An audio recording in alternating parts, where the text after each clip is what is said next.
I'd like to call the Board of Public Works meeting of March 25th, 2014. First thing is ask if anybody is recording this other than LCAT and Shirley Tancredi for the purpose of minutes. Seeing nobody. First on the agenda is to review and approve the minutes of the March 6th, 2014 meeting. I'll make a motion to approve the minutes of the March 6th. Executive, those are executive. Yeah. Executive session. Okay. I second the motion. All in favor? Aye. Aye. Any opposed? Okay. Next is to approve the minutes of the March 11th meeting. I'll make a motion to approve the minutes of the March 11th, 14. I second the motion. All in favor? Aye. Aye. Any opposed? Okay. Next is the superintendent's report. Great, thank you. We have a pretty straightforward agenda tonight. There really aren't any new items on the agenda, just some updates on previous items. First, relative to sorting out the enterprise fund finances, at this point we're in the process of confirming staff and the associated direct costs and indirect costs associated with the staff that might be carried by the enterprise fund. I'm working with the town accountant to do that and expect to have some of those numbers put together in the next couple of days. Just if I can interrupt you there, I met with Chairman of the Board of Selectmen on Monday, and went over what we talked about. Everything is in agreement with him. We're going to then take it to the next level where we actually put together a proposal, and I will get it back to him. He would like to have it, if possible, by next Tuesday, because they're meeting with appropriations, and Okay. appropriations is really the one that's been pushing this all along. So, All right. so if we can do it, if we can't, we can't. But we're gonna make every effort to, excuse me, to get it ready for them for that. Perfect. And I think the goal is if we can sort out those costs, ultimately I'll need to submit an updated budget to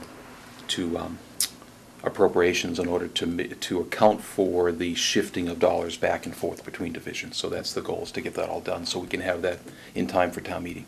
What's our theoretical get the budget in date now? I was told today by the town accountant we have about 2.5 weeks from today. Cool. Okay, moving on to the next item.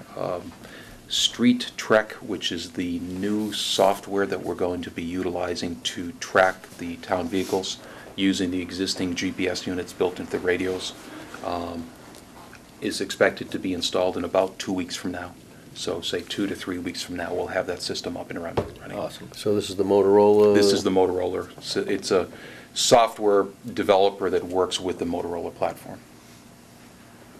And we're gonna save money, or Definitely. Yeah, same as far as what you get out, or you get anything additional? Are we giving up anything, or adding any? The benefit? functionality is similar to what we have now. It doesn't have some of the enhanced functionality that some of the other software providers have, but those come at a much greater cost. So this is essentially, as we go forward, we should have very little recurring cost year after year with this system. So that's the goal, is to bring that amount down as much as we can.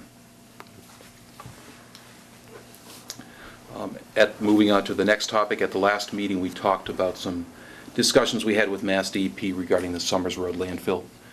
We mentioned that it was important to get the town administrator and the Board of Health up to speed on those issues. So Sean Kelly and myself met with Nick Bro today to go over the history of the Summers Road landfill, start getting him up to speed.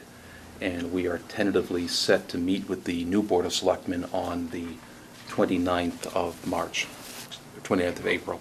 Excuse me. 29 April. 29th of April, correct.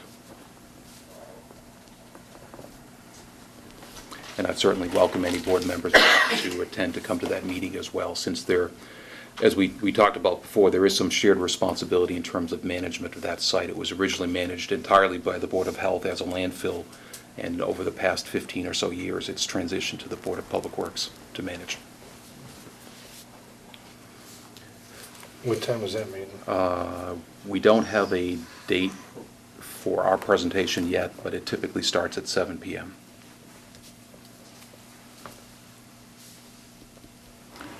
One of the topics we have talked about in the past is the potential for Connecticut Water to participate in making some modifications to our existing storage tanks. We checked in with them a couple of days ago, and there's really nothing new to report. They're still taking a look at the cost impacts on their side and deciding what direction they want to go. Right. My next topic, every year you may be aware that the department has to submit something known as an annual statistical report, which is basically a report on the water system operation over the past year, primarily focused on quantities, how much water did we use, how much water did we meter, those types of items.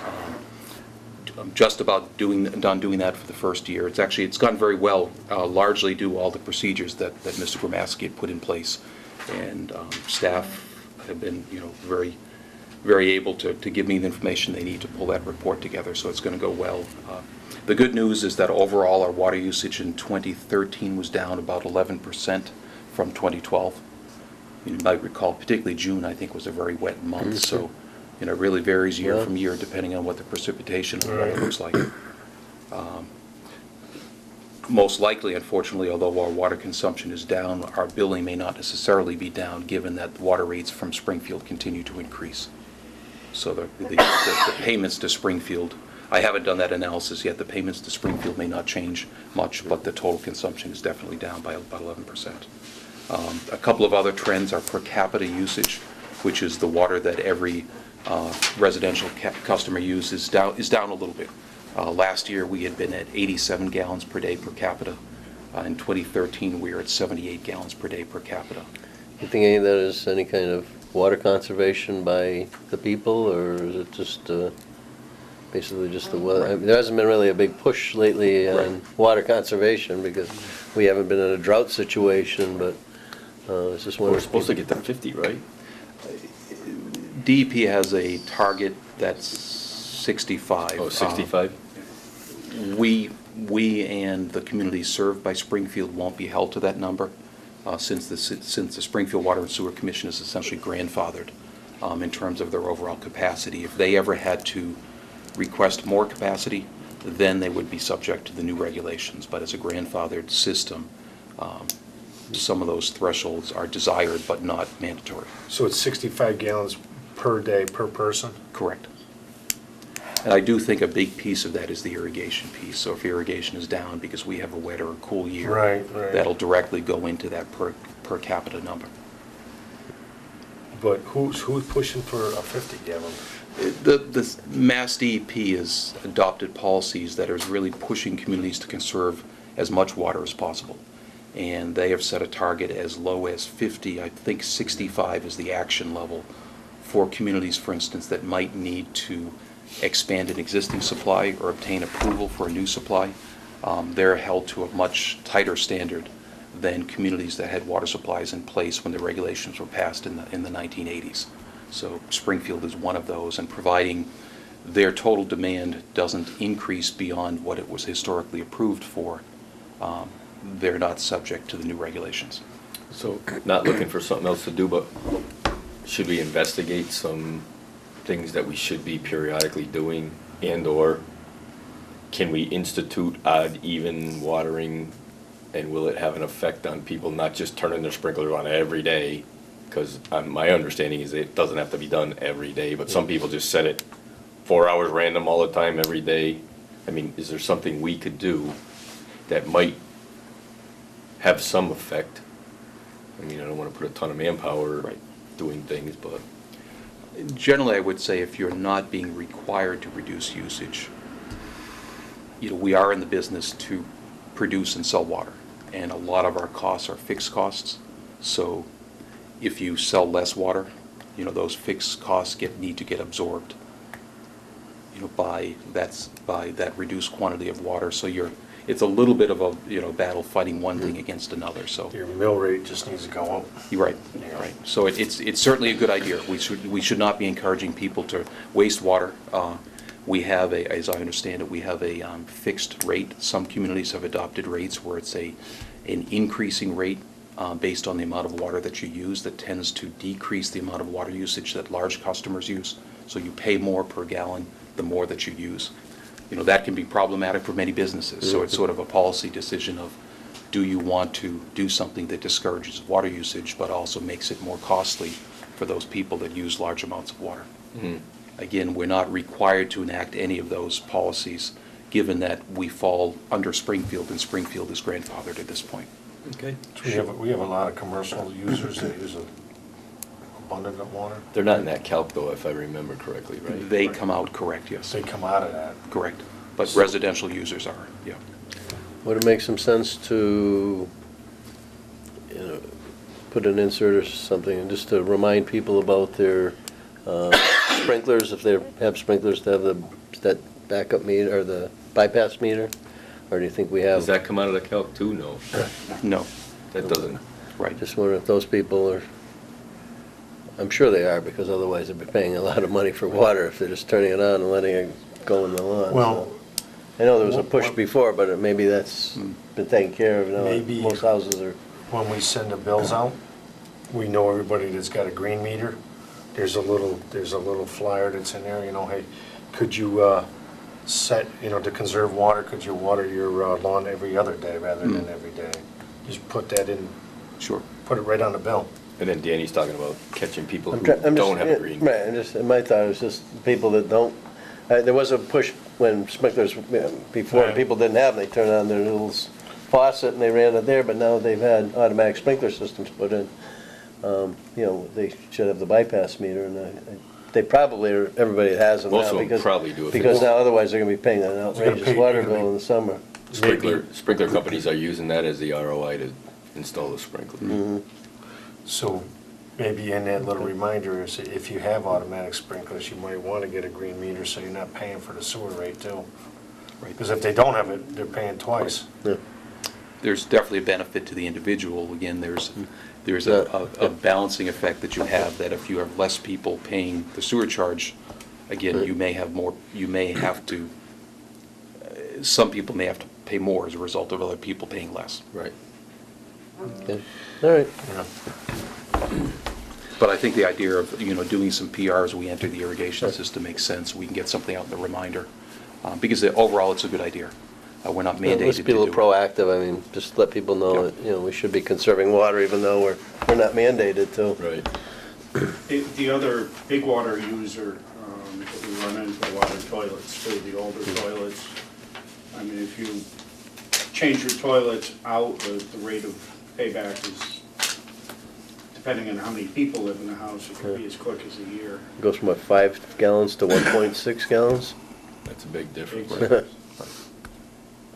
The opportunity hasn't come up lately, but periodically, typically every 2 years, Mass DEP has a water conservation grant program that will help to fund things such as reduced, you know, flow shower heads and toilets and things like that. So, you know, we can keep our eyes open for that when that opportunity Yeah, that's what I'm saying, I comes. haven't seen That'd be anything good. lately, so, Maybe a whole list of things. yeah. You know, maybe 10 items or something, just say these are little reminders. To that end, the other statistic we typically take a look at is something known as unaccounted for water, which is basically water that we buy that we can't sell, because it gets lost through leaks, it gets lost through meters that may under-register, it may get lost for firefighting purposes that aren't counted and measured. We do a very good job, and Mr. Gramasker is very good at working with DPW staff to have us account for all the water that we use, account for any time there's a water main break or anything else. All of that gets measured, and that does get subtracted from the unaccounted for water because we can account for it. It's the things that don't get metered, either because they leak or they, you know, again, that we have a meter that isn't working correctly, for instance, that accounts for the unaccounted for water. Our percentage is up just slightly, very small amount, still well below the state guideline. The state is pushing everybody to get below 15% unaccounted for water. We're at 9.2, I believe it is this year. What are we at? 9.2. So it's a little bit less than 10% of the water that we buy from Springfield, we don't get paid for.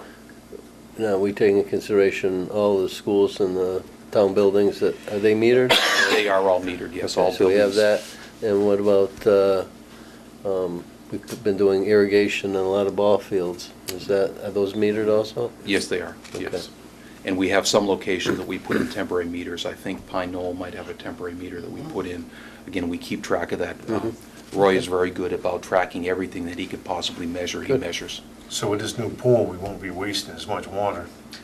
Well, the old pool actually was fed off the old well that's up there, so whatever was leaking Okay. through the pool went down into the well and back up again, so. We just Recycled. recircle it. Yeah, so we didn't use the city water to Okay. maintain that level. So overall, we're in good shape, better than many communities. Good. Is the conclusion there. Next item we've talked about before, which is the Elm Street repaving. After the last board meeting, Mr. Wilson and myself and Frank Mirandi, an outside staffer, sat down, took a look at the plans that we'd had for Elm Street.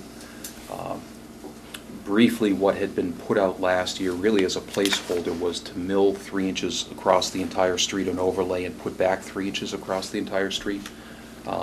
Having the benefit of time right now to take a look at things more closely and take a look at the results of some pavement cores and other types of things.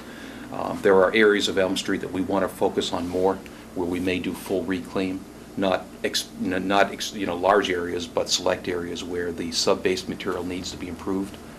And there are some other areas of Elm Street where we don't have to do as much milling and overlay as we had estimated. So we're putting together sort of a hybrid solution where we're going to be doing more intensive repair in some locations and less intensive milling and overlay in other locations. And that'll allow us to stay within the budget that was allocated for the project.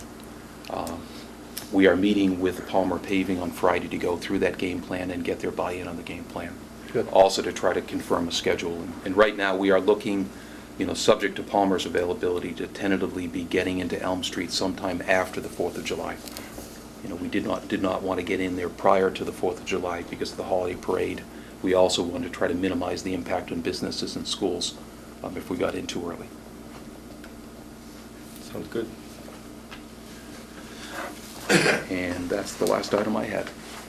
All right. John, you up? Yes, sir. The blacktop plant's opened and it's getting into that season. Actually, we're behind. Generally, right now, we're out doing some renovations on some fields, trying to get a good jump on the upcoming soccer and baseball seasons. Tom has been out laying out the soccer fields and painting the soccer fields, so they're going to be used and are being used, I think, already, at least for practice, things like that. It's just been this week, actually, that the snow's been off of all the fields. In general, again, usually we have a couple of weeks. We've been out there for a week or two at this point doing that. On the other hand, the really cold weather has allowed us to go through vehicles thoroughly that we don't generally at the end of winter have the opportunity to go through. Cleaning them out from salt 100% and trying to slow the aging process of the bodies down a bit. Typically, that's the one thing that works against us as far as our vehicle replacements are concerned, is the rust, the decay from the salt usage, and we've started a little bit of a program trying to again reverse that where we can and add some years to the vehicle bodies. So and this extra couple of weeks has allowed us to get a lot done in that area. But we are right now we're repairing structures, blacktopping. We've put hot mix in all of the potholes that I'm aware of. So we're in good shape as far as getting caught up on that.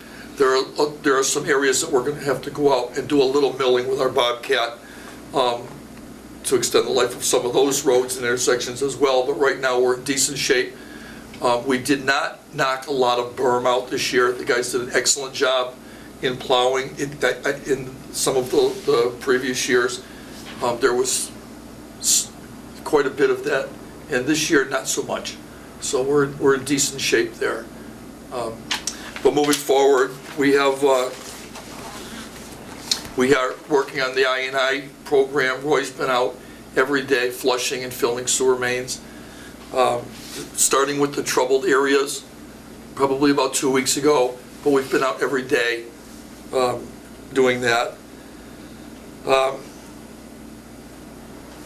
And the sweeper's been out on a regular basis over the last 3 weeks, Yeah, doing all the mains. I spoke with Roy. He seems to have a pretty good handle on getting all the mains flushed out, run a camera down there, see where we're at there. But we're gonna, at this point, go into the next phase with, that meets, really works with the I&I program, trying to identify water seeping into the system. Right. And that's been an ongoing thing every year. Excuse me one second, please. I lost track of it here. Oh, so we've swept most of the mains once. Because of the pothole situation throughout the winter, there's a lot of coal patch that's kind of dispersed off the road. It's not, although we like it to stay in the potholes, coal patch typically does not. And when it pops out, it goes up on the edge of the road onto people's lawns. We've had some complaints over that because there was so many potholes. And again, not just in our community, but everywhere. So there's going to be some extensive labor in going out and cleaning the edge of the road in some areas, getting it out to the streets so we can sweep it again. So if people have seen that the sweeper's gone down their street, that was to slow that process down, pick up as much of that coal patch as we can so it doesn't end up on their lawns. But there are some areas we're going to have to go out and get that out into the street and sweep it again. But we've done a good job. We've done a lot of the mains. We're actually ahead of the game there. So we're doing good. Good. Excellent. Mr. Penny? Yes, a couple updates on some projects. The Pine Knoll Pool project is going according to schedule. Demolition was completed a couple weeks ago. The fine stone has all been graded as of today. The main drain in the deep end is complete and is pressure tested as of today. So the formwork for the concrete work will begin probably starting tomorrow and towards the end of the week. High school tennis courts, the group met last Friday to go over all the schematic designs that was provided by Gale Associates. The group decided to go with the plan that was with the same footprint of the existing courts based on our budget. And the construction estimates from Gale Associates is going to be pretty tight for the project. So we may need to step in and maybe do some demo work ourselves as far as the fence is concerned. So we'll keep an eye on that. We're going to obviously finalize some more numbers with Gale Associates, and I'm waiting for some lighting cost estimates from Hamden Zimmerman's. So that's going to play into the mix also. So the bid release date for the project will be April 2nd, and the bid will be due on April 22nd at 2 p.m. Meadowbrook Electrical Upgrades project. Plans included a new pad-mounted transformer, new primaries from the telephone pole over in the rear of the building. That's all going to be supplied by National Grid. The project for the contractor will include new switch gears and distribution panels throughout the facilities, and that's going to be all the panels based on construction estimates from Tig and Bond. We do have a walkthrough scheduled for April 10th. The bid release date for that project will actually be tomorrow. The bid due date will be April 17th at 1 p.m. in the DPW office. Also, last but not least, the old fire station. I'm preparing specifications this week. I should be done with those specifications by the end of the week. I'm going to be breaking it down into two separate bids, one for the replacement of the roof membrane, and then one secondary item for the masonry work as far as the parapet walls. So once I complete those, I'll be putting those in the central register and going out to bid shortly for those projects also. Good. Mr. Kelly? Just a couple of quick ones today.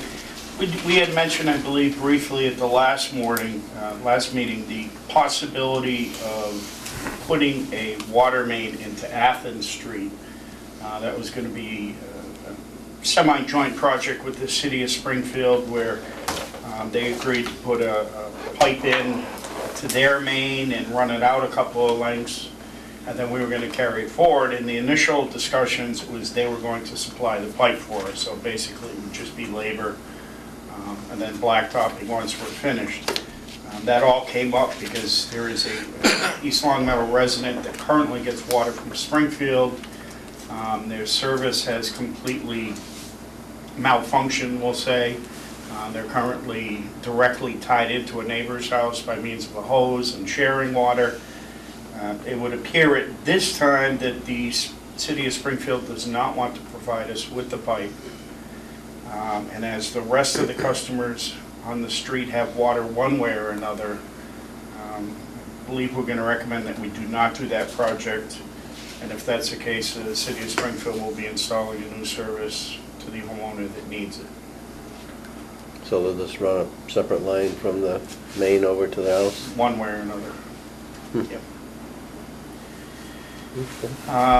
Maple Shade and Elm, in conjunction with the paving project, we are going to be installing new signals and new signal control box, the computer that goes in it and everything, along with new strips in the street for vehicle detectors. That's moving along quite well right now. We had the traffic counts completed last Wednesday, so our engineer is looking at those and actually putting forth what the programming will be that goes into the box. There'll be a new Opticon system for the fire department on those lights, and basically everything but the poles is going to be replaced. What we'll probably end up doing is putting down the loop detectors prior to the paving job and just leaving them coiled up on the side. It depends how our bids go. We should be able to go out to bid in a couple of weeks. And we'll work again with the contractor. We don't want it down pretty much when school's in session. But we'll keep that all together so that we don't have any major traffic delays.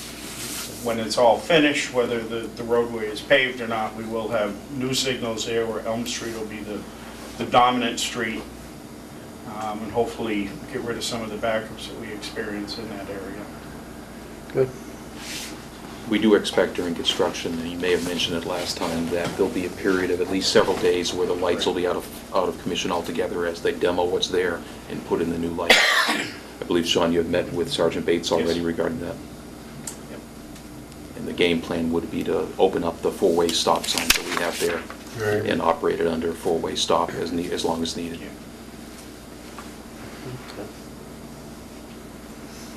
Anything else? Anything from the board? Just a question that you brought up at the last meeting was the Chestnut Street signalization. Sometimes there is can't get everybody through Correct. because there's not loops in the ground to understand things. But can we adjust the timing at all? And I only bring this up because you kind of mentioned, can you do certain times a day where you lengthen out something, or is that a big traffic study kind of thing? It's not necessarily a big traffic study. I think the issue may be the age of the controller, and at this point, nobody's looked into the controller to see how antiquated it is. I know it's not it's not a new state-of-the-art controller. The technology is certainly there to Okay. put in, time of day type control, where in the morning you favor one side, in the afternoon you favor another side, for instance. As part of the department's review of the proposed development at that intersection, that's been one of the items that have been Right. raised and put on the table at this point. So Right. I think depending on how that... And mine wasn't tied to that whatsoever. Sure. I was just I'm wondering if a few years ago, the amount of people that were actually actively going through that light, because Arbor's Kids is now down there, Milton Bradley's got a little more activity going on, some of the buildings are filling up.